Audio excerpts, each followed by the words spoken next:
अजीज़ दोस्तों, अस्सलाम वालेकुम, नमस्ते, सत श्री अकाल, जय जिनेंद्रा, गुड आफ्टरनून। अजीज़ दोस्तों, पूरा पाकिस्तान अंधेरे में डूब गया है और कोई भारत को हमला करने की ज़रूरत नहीं पड़ी, कोई इसराइल को हमला करने की ज़रूरत नहीं पड़ी और पाकिस्तान अंधेरे में डूब गया।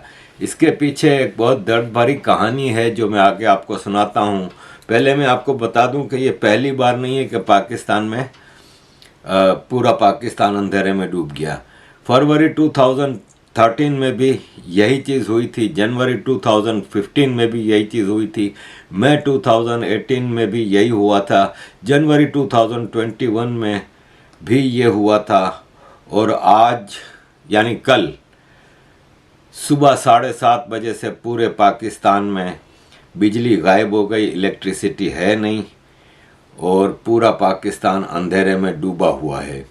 एक लड़की ने ये ट्वीट की है कि 27 घंटे हो गए हमारे पास इलेक्ट्रिसिटी नहीं है।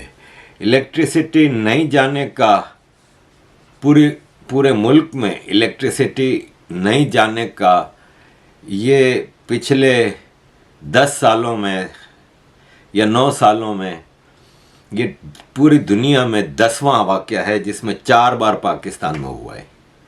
और पिछले 3 सालों में पूरी दुनिया के किसी मुल्क में पूरे मुल्क में इलेक्ट्रिसिटी नहीं गई, लेकिन पाकिस्तान में 3 बार पिछले 3 साल में जा चुकी है। जनवरी 2021, सितंबर 2022 और आज, और अब ये होती रहेगी, ये रेगुलरली होती रहेगी। इसकी वजह यह है कि हमारे पास पेट्रोल के एलसी नहीं खुल रही, पेट्रोल गैस, जिससे कि ये सारे ग्रिड स्टेशन और इलेक्ट्रिसिटी के सारे सिस्टम चलता है, उसके लिए पैसा नहीं है ख़रीदने के लिए। कोई हमारे ऊपर भरोसा करने को तैयार नहीं है। तो अज़ीज़ दोस्तों, इलेक्ट्रिसिटी जाने की वजह ये थी कि पेट्रोल नहीं है, गैस नहीं है, जिससे कि ये सारा सिस्टम चले। ये 10 बहाने करें, असल कहानी ये है। सब ये जो ब्रेकडाउन आपको नजर आ रहा है और पूरे आज सारा दिन गुजर गया है, ये अचानक नहीं हुआ। भट्टी साहब जानते होंगे कि पिछले साल जो ब्रेकडाउन हुआ था उस वक्त धुंध थी, लेकिन इस दफा धुंध नहीं थी, इस दफा डॉलर नहीं है। और डॉलर जो है वो ना होने के बायस हमारा ना हम जो फर्नेस ऑयल है वो इंपोर्ट कर सके हैं, ना ही LNG इंपोर्ट कर सके हैं। PSO के MD जो हैं वो बार बार चीखते रहे, दुआई देते रहे कि डॉलर नहीं है, हमारी LCs नहीं खुल रही और इंपोर्ट जो है वो बंद हो चुकी है। हमारे जो जहाज आ रहे थे रास्ते में, वो रास्ते में ही रुक गए हैं क्योंकि इस वक्त PSO का सर्कुलर डेट जो है वो 613 अरब रुपए तक जा पहुंचा था और मुल्क में जो है वो LCs नहीं खुल रही थी, डॉलर नहीं थे। इससे पहले ये हुकूमत को ये सारा मालूम था। 1 माह हो गया है, तमाम अदारे हुकूमत को ये इन्फॉर्म कर रहे थे कि किसी भी वक्त बड़ा ब्रेकडाउन हो जाएगा और ब्लैकआउट भी हो सकता है, लेकिन हुकूमत ने इस पर कान नहीं धरे।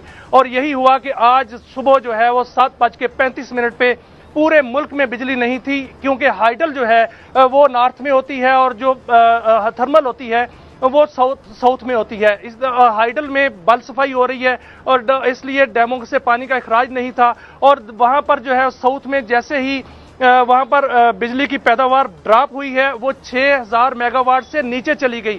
6000 मेगावाट से जब नीचे चली जाती है बिजली की पैदावार, तो नेशनल ग्रिड जो है वो ट्रिप कर जाता है, सुकड़ जाता है।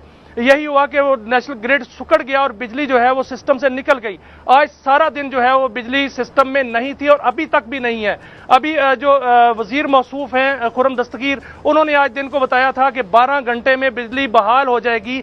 12 घंटे से ज्यादा का वक्त गुजर चुका है। जैसे ही बिजली जो है वो उसको बहाल करने की कोशिश करते हैं, वो ट्रिप हो जाती है। काजी साहब, यहाँ पर जो तरबेला डैम है और मंगला डैम है, इसका पानी का अखराज बढ़ाया गया है। वो इसलिए बढ़ाया गया कि बल सफाई हो रही है, उसकी कोई जरूरत नहीं थी। इसका अखराज बढ़ाने की अलहदा जो है कीमत हमें अदा करना पड़ेगी अगले आने वाले महीनों में। तो आप खुद देख लें कि इलेक्ट्रिसिटी कैसे आएगी, और आएगी भी तो गारंटी नहीं है कि ये चलती रहेगी, ये जाती रहेगी, क्योंकि पाकिस्तान में गैस, इलेक्ट्रिसिटी वगैरह कुछ भी नहीं है। और ऐसे में हम इस्लामिक देश है ना, तो हम अपॉर्चुनिस्ट हैं। मुसलमान सारे अपॉर्चुनिस्ट होते हैं और कोई भी आफत आती है, कोई मुसीबत आती है तो हम लूट मार शुरू कर देते हैं। और यही हुआ कि मोमबत्ती 500-500 रुपये में बिक रही है।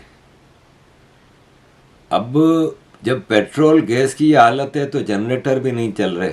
हाँ, सरकारी ऑफिसर्स, आर्मी के जनरल्स, आर्मी के मैसेज, इन सब में चल रही है, इसलिए कि उनके जनरेटर चल रहे हैं, उनको मुफ्त का पेट्रोल मिलता है। लेकिन बाकी जनता जो है उसके पास जनरेटर चलाने का नहीं है सिस्टम।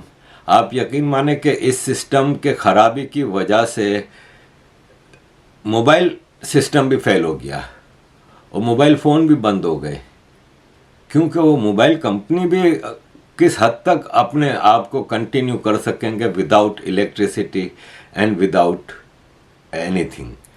अब ये सिचुएशन है कि ये जब इलेक्ट्रिसिटी गई ना, तो इसके पहले कुछ घंटों में ही $70 मिलियन का खाली टेक्सटाइल मिलों को नुकसान हुआ है।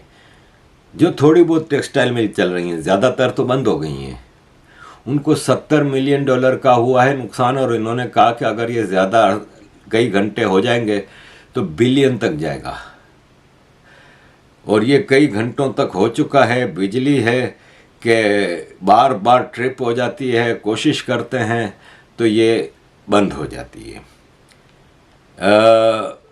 अजीज़ दोस्तों, आगे भी इसकी सिचुएशन बहुत ख़राब आने वाली है, क्योंकि इटाली बेस्ड जो सप्लायर है ना LNG के, उन्होंने पाकिस्तान को कार्गो डिलीव करने से मना कर दिया है फरवरी में। Italian LNG trading company ENI ने कहा है कि LNG कार्गो जो 6 फरवरी को पाकिस्तान को डिलीवर करना है वो हम नहीं कर सकते, और इससे पाकिस्तान में ये जो इलेक्ट्रिसिटी और गैस और पेट्रोल का जो क्राइसिस है वो बहुत ही ज़्यादा ख़राब हो जाना है। और पाकिस्तान की पेट्रोलियम मिनिस्ट्री में इस खबर से तबाही मच गई है, और ऑलरेडी जो हालात चल रहे हैं इससे आगे सुधार का कोई नाम नज़र नहीं आ रहा। और इलेक्ट्रिसिटी ऑलरेडी महंगी की है 4.45 सरकार ने, और अभी और आगे बढ़ेगी, जिसका कि मैं आगे IMF की कंडीशंस पे जब आऊँगा तो आपको बताऊँगा। और ऑलरेडी पावर प्लांट्स ने ऐलान कर दिया है पाकिस्तान में कि हम 50% से ज़्यादा इलेक्ट्रिसिटी आपको नहीं दे सकेंगे। अजीज़ दोस्तों, IMF और इंटरनेशनल जो पाकिस्तान को देने वाले, भीख देने वाले जो कंट्रीज़ हैं, वो अब हाथ खींच रहे हैं। और ये बिज़नेस रिकॉर्डर में एक डिटेल्ड रिपोर्ट आई है जिसमें बताया गया है कि आगे पाकिस्तान का क्या होने वाला है। मुख्तसरन उसमें ये बताया गया है कि पाकिस्तान एक डिफेक्टो डिफ़ॉल्ट हो चुका है। ये हर आदमी कह रहा है, खाली सरकार ऐलान नहीं कर रही। इंटरनेशनल चैम्बर्स ऑफ शिपिंग ने कह दिया है कि वो पाकिस्तान को शिपिंग सर्विसेज बंद करने का सोच रहे हैं, और इससे के तकलीफ़ और बढ़ेगी। अजीज़ दोस्तों, हुआ ये है कि डेवोस में जो वर्ल्ड इकोनॉमिक फोरम की जो मीटिंग थी ना, इसमें सऊदी अरब के फाइनेंस मिनिस्टर ने अपनी स्पीच में कह दिया कि वो पाकिस्तान जैसे भिखारी मुल्कों को आगे सपोर्ट नहीं कर रहे अनकंडीशनली। नाम पाकिस्तान का नहीं लिया, लेकिन उन्होंने कहा कि सपोर्टिंग कंट्रीज़ को हम अनकंडीशनली सपोर्ट नहीं करेंगे। यानी सपोर्टिंग कंट्रीज़ तो पाकिस्तान ही है ना, बाकी तो कोई छोटा मोटा अलग अलग मुल्क हैं। बाकी तो मेन पाकिस्तान ही भीख लेता है ना सऊदी अरब से। तो अब सऊदी अरब ने ये ऐलान कर दिया है कि हम पाकिस्तान जैसे मुल्कों को अनकंडीशनल सपोर्ट नहीं करेंगे, जिससे पाकिस्तान के शहबाज शरीफ जो कि सऊदी अरब जाने वाले थे, वो अब इमारात के बाद वो सऊदी अरब जाने वाले थे, तो वो नहीं गए। और हमारे आर्मी चीफ, नए आर्मी चीफ जो हैं आसिम मुनीर, वो गए थे, लेकिन कटोरा खाली लेके आए हैं। इमारात ने $2 बिलियन के जो किस्त, जो लोन है, वो वापसी की तारीख थी जनवरी की फर्स्ट वीक में, तो शहबाज शरीफ ने पांव पकड़ के उधर भीख मांग लिए और मदद ले लिए कि नहीं प्लीज़ आप रोल ओवर कर दें। लेकिन इमारात ने ये कंडीशन रखी है कि हम रोल ओवर तो कर रहे हैं, लेकिन आप इसको खर्च नहीं करोगे। आप अपने फॉरेन एक्सचेंज रिजर्व में इसको दिखाने के लिए रख सकते हो, इसको खर्च नहीं करना, हाथ नहीं लगाना भाई। दूसरा जो $2 बिलियन है ना फॉरेन एक्सचेंज में, वो चाइना के 2 बिलियन हैं जो चाइना ने सीपेक के लिए दिए हैं, और चाइना ने ठोक बजा के बोल दिया है पाकिस्तानी सरकार को कि ये सीपेक के अलावा अगर तुम लोगों ने खर्च किए ना किस्त अदा करने के लिए, IMF को देने के लिए, लोन की किस्त देने के लिए, या अपनी इंपोर्ट के जो कंटेनर पड़े हैं उसको छुड़ाने के लिए, या गैस वगैरह की खरीदी, तो उसके लिए अलाउड नहीं है। तो $4.6 बिलियन का जो आपका फॉरेन एक्सचेंज रिजर्व है ना, उसमें खाली $0.6 बिलियन रह गया है पाकिस्तान के पास। बाकी का $4 बिलियन आप खर्च नहीं कर सकते। और इसके लिए फिर गवर्नमेंट ने इमरजेंसी के लिए IMF से रिक्वेस्ट की है कि आप अपनी जो 9th रिव्यू है, जो किस्त है, आप वो प्लीज़ फ़ौरन रिलीज़ करें, क्योंकि वो भी है $1.1 बिलियन की। लेकिन उससे पाकिस्तान ये चाह रहा है कि जो थोड़े बहुत गैस और पेट्रोल खरीद ले ताकि मुल्क का पहिया चल सके। लेकिन IMF ने बड़ी कड़ी शर्तें रखी हैं, और IMF का डेलीगेशन आने वाला है, वो भी फरवरी तक बात जा रही है। और ऐसे में IMF की जो शर्तें हैं ना, वो मानने का मतलब है पॉलिटिकल सुसाइड। और नवाज शरीफ ने अपने भाई को ये मैसेज दिया है कि ये नहीं करना, तुम ये करना है तो फिर आर्मी को बोलो कि हम असेंबलियाँ डिज़ोल्व कर रहे हैं, केयरटेकर सेटअप लाएं, और केयरटेकर सेटअप ये कड़वा घूंट भरे ताकि हमें पॉलिटिकली नुकसान ना हो। लेकिन शहबाज शरीफ ज़ाहिर प्राइम मिनिस्टर बना है, और उसको डर ये है कि अगले इलेक्शन के बाद हो सकता है कि जिस तरह मरीम नवाज शरीफ को मुस्लिम लीग नून ने अपना चीफ ऑर्गेनाइजिंग ऑफिसर बनाया हुआ है और वाइस प्रेसिडेंट बना दिया है, तो हो सकता है कि ये कंडीशन आ जाए अगले इलेक्शन में दोनों भाइयों में कि अगर हम जीतते हैं और हम सरकार बना पाते हैं तो शहबाज शरीफ का बेटा हमजा शहबाज चीफ मिनिस्टर पंजाब बने और मरीम नवाज प्राइम मिनिस्टर बने। तो शहबाज शरीफ को पता है कि मेरा चांस तो ये आखिरी लग रहा है, तो जितना मैं खींच सकूं। तो शहबाज शरीफ ने अपने बड़े भाई को ये कहा है कि हम स्टेप बाय स्टेप चलते हैं, पहले IMF की शर्तें माने, क्योंकि हम इस तरह सब चीज़ें छोड़ के नहीं जा सकते और हमें IMF की कड़वी गोली निगलनी होगी। लेकिन नवाज शरीफ समझता है कि इस तरह उनको पॉलिटिकली बहुत बड़ा नुकसान होगा।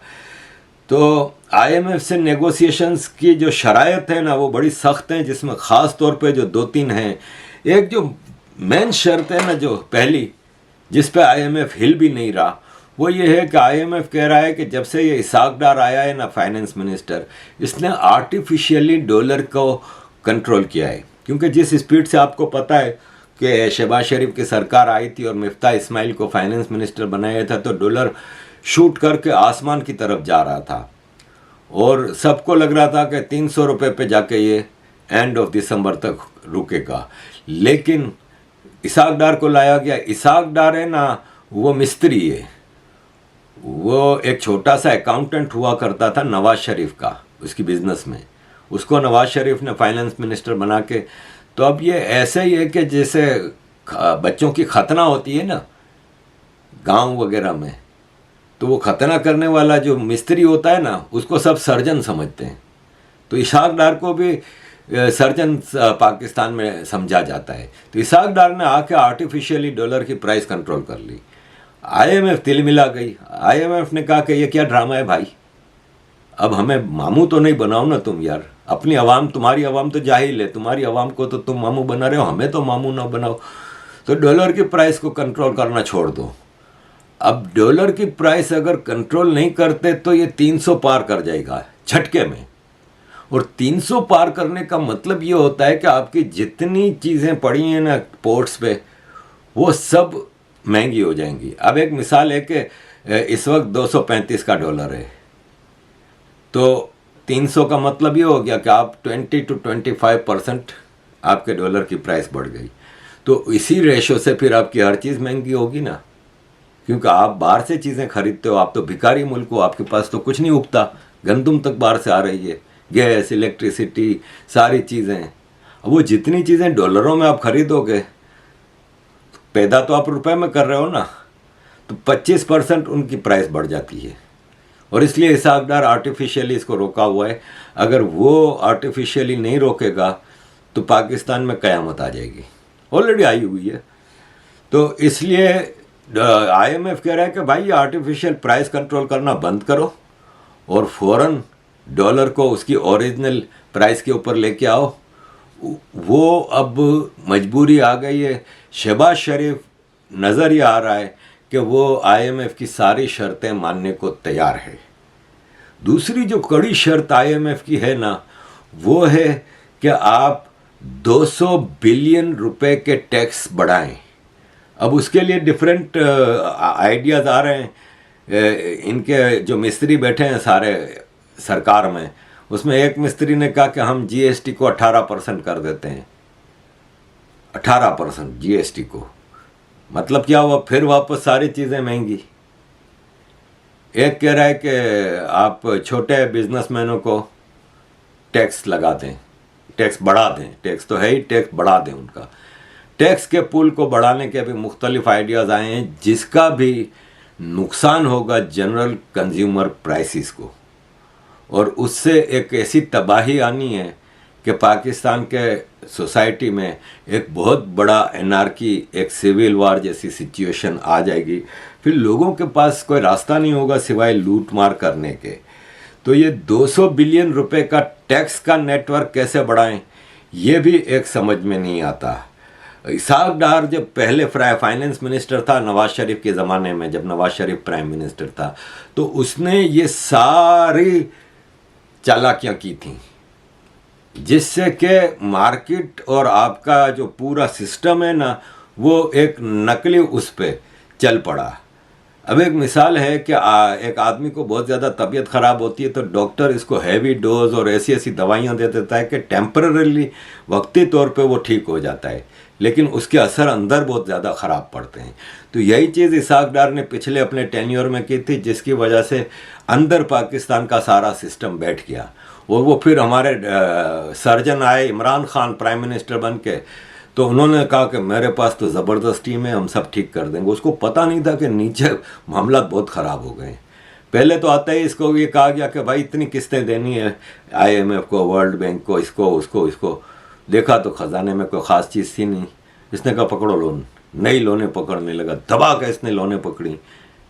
और शुरू में तो ये सब चलता रहा, एंड पे जब इसको नज़र आया कि अब नैया तो डूब रही है और अब मेरे से चीज़ें संभलती नहीं, तो इसने क्या किया कि IMF को लात मार दी।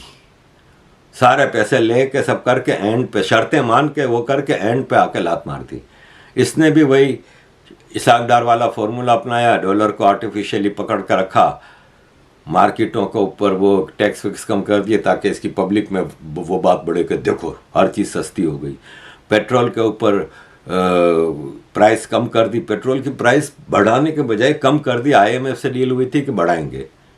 इसने कहा मैं अमेरिकी डिक्टेशन पर नहीं आता, क्योंकि अब इसको पता था कि मैंने तो जाना है, मैं तो अब रह ही नहीं सकता, क्योंकि वो कंडीशन है। एक तरफ मैंने आर्मी से मामला ख़राब कर दिए, दूसरा सिस्टम बैठ गया है पूरा पाकिस्तान का, मेरे से संभलेगा नहीं।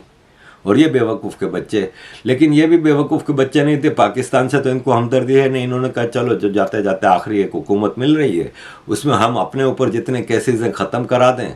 हमारे अरबों रुपए के जो चीज़ें सरकार ने केस बना के रोक लिए हैं, जैसे इसहाक डार के, शहबाज शरीफ के। शहबाज शरीफ को भी 3 दिन पहले इसको और इसके बेटे को एक केस में, मनी लॉन्ड्रिंग के केस में बरी किया गया, तो इनके 1600 करोड़ रुपया रिलीज़ हुए। इसी तरह इसहाक डार ने अपनी 5 साल की, क्योंकि ये सेनेटर था लेकिन लंदन में बैठा हुआ था, तो 5 साल की करोड़ों रुपए की सैलरी भी रिलीज़ करा ली।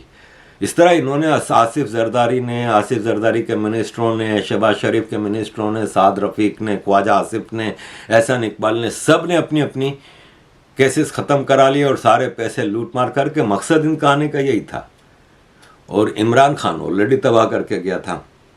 इन्होंने भी आए तो मिफ्ताह इस्माइल ने थोड़ी ईमानदारी दिखाई।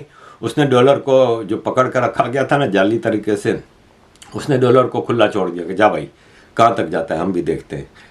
वो चला गया कहाँ से कहाँ तक, 300 पे चला गया।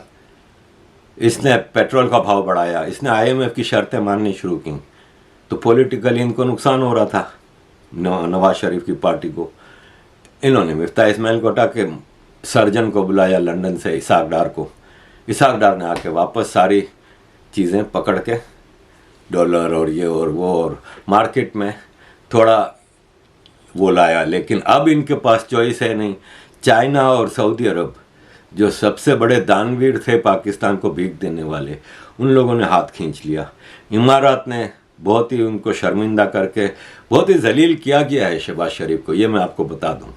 तो बहुत ही जलील और रुस्वा ख्वार करके फिर शहबाज शरीफ ने कहा, इमारात ने कहा कि ठीक है हम आपको दे रहे हैं लेकिन इसको खर्च वर्त नहीं करना। तो ये सारी सिचुएशन में अब पाकिस्तान डिफ़ॉल्ट नहीं है, तो मुझे कोई ज़रा समझा दे कि डिफ़ॉल्ट और किसको कहते हैं।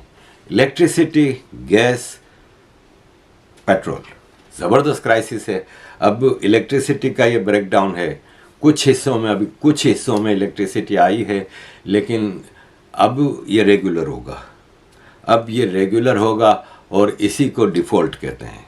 अब ये पाकिस्तान अंधेरे में जाता रहेगा। और एक और चीज़ है कि जो भी थोड़ी बहुत इलेक्ट्रिसिटी आएगी तो अब लोड शेडिंग का पीरियड जो है ना वो 12 से 16 घंटे का बताया जा रहा है और ये सर्दियों में आलम है।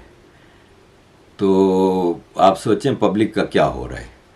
तो हालत बहुत ख़राब है और इस सारे सिनारियों में पाकिस्तान के ऊपर इंटरनेशनल क्रेडिट वाले, इंटरनेशनल ट्रेडर्स हैं, बिजनेसमैन हैं, इवन शिपिंग कंपनीज हैं, वो कहती हैं हम कंटेनर लेके जाते हैं वहाँ पे तो पोर्ट पे कोई कंटेनर छुड़ाने वाला नहीं है। और वो कंटेनर का मसला ये होता है कि जो कंटेनर लेके आता है ना शिप, एक मिसाल है 1000 कंटेनर लेके एक शिप आता है, अब जब तक वो पोर्ट पे पड़े हैं तो उसका भाड़ा, अब उसका भाड़ा कार्गो कंपनी को उस ट्रेडर ने देना है जिसका कंटेनर है। ट्रेडर के पास तो एलसी खोलने के पैसे नहीं, वो उनको कहाँ से पैसे देगा। मार्केट से डॉलर आर्टिफिशियली शॉर्ट कर दिया है। इसहाक डार ने इस स्टेट बैंक को कह दिया कि जितना डॉलर मार्केट से मिलता है उठा लो। जो मनी चेंजर हैं, जो फॉरेन एक्सचेंज कंपनीज हैं, जो प्राइवेट बैंक्स हैं या जो प्राइवेट पर्सनस हैं, सब ने अपने अपने डॉलर छुपा कर रख दिए हैं कि सरकार उठा के ले जाएगी।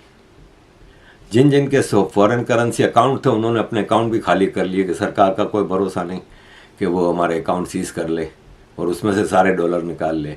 और उसमें भी अब प्राइवेट बैंकों के पास और इनके पास इतना आपको डॉलर वॉलर बचा है नहीं। तो ऐसी सिचुएशन में सरकार एक आर्टिफिशियल तरीके से चल रही है। और IMF की जो एक और कंडीशन है कि जो 400 बिलियन रुपए की आर्मी की जो प्राइवेट जो पेंशन है वो सिविलियन बजट में से जा रही है, उसको आर्मी के बजट में दिखाओ। तो आर्मी के बजट में दिखाने का मतलब ये होगा कि आर्मी का बजट कम करना पड़ेगा, क्योंकि फिर आर्मी के बजट में जाएगा वो तो आर्मी दूसरे खर्चे कम करेगी, या फिर आर्मी कहेगी हमारा बजट 400 बिलियन रुपया बढ़ाओ। 400 बिलियन रुपए का मतलब होता है $1.5 बिलियन। ये खाली रिटायर्ड आर्मियों की पेंशन जाती है। पूरा खून निचोड़ के पाकिस्तानियों का पी के आर्मी सुकून से धत्तू पी के सो रही है। अजीज दोस्तों, पाकिस्तान की डिफ़ॉल्ट होने की ये कहानी आपके सामने रखी है। आप please keep supporting this channel. Thank you very much. जय हिंद।